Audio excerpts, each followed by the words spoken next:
Peu après que le Parlement européen a adopté le 14 avril dernier la directive sur la protection des secrets d'affaires, dont nous avons parlé dans une précédente chronique, le Congrès américain a adopté lui aussi définitivement le Defense Trade Secret Act, loi qui a été promulguée le 11 mai dernier.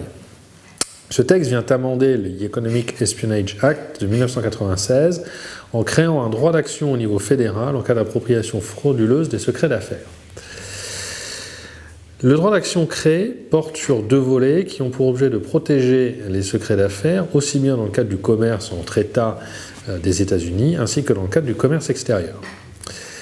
Il permet l'adoption de mesures conservatoires ou d'urgence, et il permet d'obtenir la réparation du préjudice subi, étant souligné qu'en cas d'appropriation délibérée avec une intention de nuire, les dommages et intérêts peuvent être de 2 fois le dommage subi. Ils sont dénommés exemplary damages dans la loi.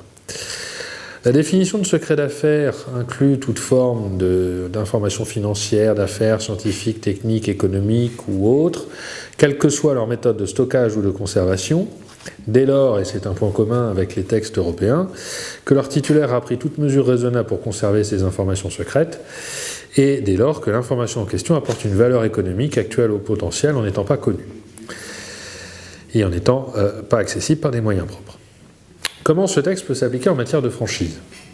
Tout d'abord, la définition des secrets d'affaires est suffisamment large pour inclure le savoir-faire ou certaines informations confidentielles d'un franchiseur, ou plus généralement d'une enseigne et sa formalisation dans divers documents, manuel opératoire, support de formation, plan marketing, plan de communication, etc. L'enseigne devra ensuite s'assurer de prendre des mesures afin de maintenir ces éléments confidentiels. Donc au-delà des clauses de confidentialité, d'autres mesures peuvent être utiles, accès informatique limité et protégé, coupure effective des accès aux distributeurs quittant le réseau par exemple. Et cela de la même manière que dans le cadre des textes européens, en tous les cas des textes de la directive.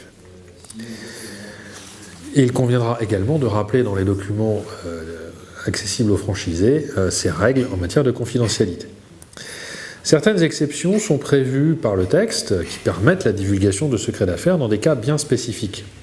Par exemple, lorsque la divulgation a lieu pour apporter la violation d'une autre disposition légale ou dans le cadre de procédures judiciaires initiées par les employés de l'entreprise en question sous certaines conditions.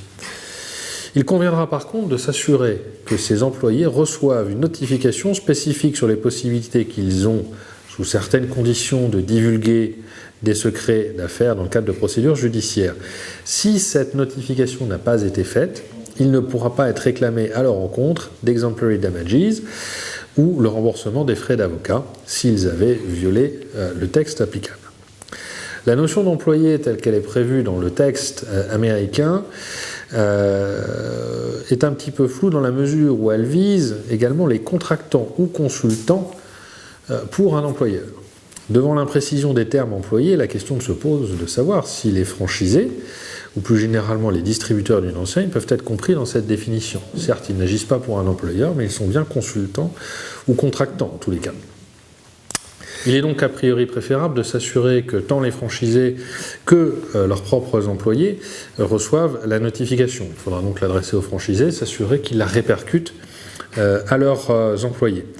Cette notification doit être insérée dans les contrats qui font référence à l'utilisation des secrets d'affaires ou dans des documents auxquels ces contrats font référence.